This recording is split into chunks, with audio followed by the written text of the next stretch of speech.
पापा उस garage cell पर गाड़ी रोकिए, वहाँ एक लैंप सिर्फ $10 में बिक रहा है जिसकी कीमत $1000 है। मेरे बेटे ने खिड़की से बाहर इशारा करते हुए कहा। मैं हंस पड़ा, तुम सिर्फ 9 साल के हो, तुम्हें यह कैसे पता हो सकता है। उसने तुरंत अपना फोन निकाला और मुझे दिखाया। ठीक वही लैंप ईबे पर $1200 में बिक रहा था। देखा, जब मैंने गाड़ी रोकी वह दौड़कर उसे खरीदने गया और $990 का मुनाफा कमा लिया। मैं बहुत प्रभावित हुआ और फिर उसने ऐसी बात कही जिसने मुझे हैरान कर दिया। इस साल खत्म होने से पहले मैं आपसे ज्यादा पैसे कमाऊंगा। मुझे समझ नहीं आया कि उसका मतलब क्या था, लेकिन अगले ही दिन वह एक सूची लेकर आया जिसमें 15 गैराज सेल के पते छपे हुए थे जो उस सुबह लगने वाले थे। पापा, मैंने सूची इस तरह बनाई है कि हम सब जगह जा सके। ये चीजें सोने की खान है। मैंने सूची उठाई और देखा कि उसने उन्हें पिन कोड के हिसाब से सबसे आसान रास्ते में क्रमबद्ध किया था। तभी मुझे समझ आया कि वह सच में गंभीर है, क्योंकि उसने एक छोटा सा बैग कमर पर टांगा हुआ था जिसमें एक नोटबुक, कैलकुलेटर और एक मैग्नीफाइंग ग्लास था। वह पूरे दिन के लिए पूरी तरह तैयार था, ऐसी चीजें ढूंढने के लिए जिन्हें महंगे दामों में दोबारा बेच सके। और मैं उसे मना करने वाला नहीं था। चलो शुरू करते हैं। पहली सेल में उसने फर्नीचर को नजरअंदाज किया और सीधे पुराने बर्तनों के डिब्बे तक गया। उसने एक गुलाबी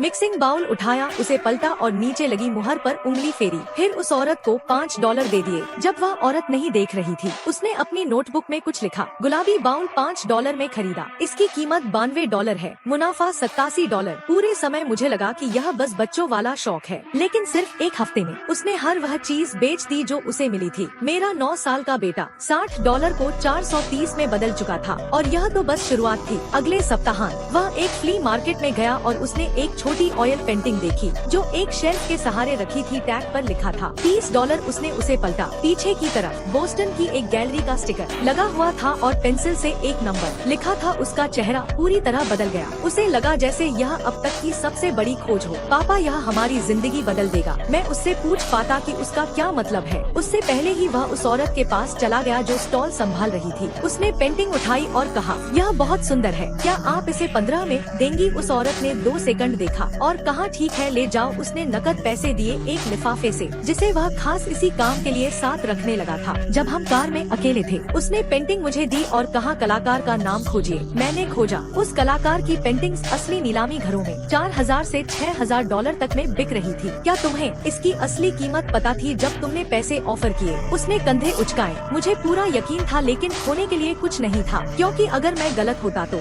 $20 का नुकसान होता, लेकिन अगर मैं सही था तो नहीं। अगले हफ्ते वह उस पेंटिंग को लेकर गया एक असली नीलामी घर में। उन्होंने पुष्टि की कि वह असली थी और उसे $4200 में खरीद लिया। जब चेक आया तो उसने उसे कैश कराया, फिर घर वापस आया और अपनी नोटबुक रसोई की मेज पर हम दोनों के बीच रख दी। पापा, मैंने कहा था कि मैं कमाऊंगा साल खत्म होने से पहले आपसे ज्यादा पैसे। अब दिसंबर आ चुका है, मैंने कर दिखाया। फिर उसने अगला पन्ना पलटा, जिसका मतलब है कि अब हमें तिमाही टैक्स के बारे में बात करनी होगी। आपको $1400 देने हैं IRS को, क्योंकि ईबे अकाउंट आपके नाम पर है।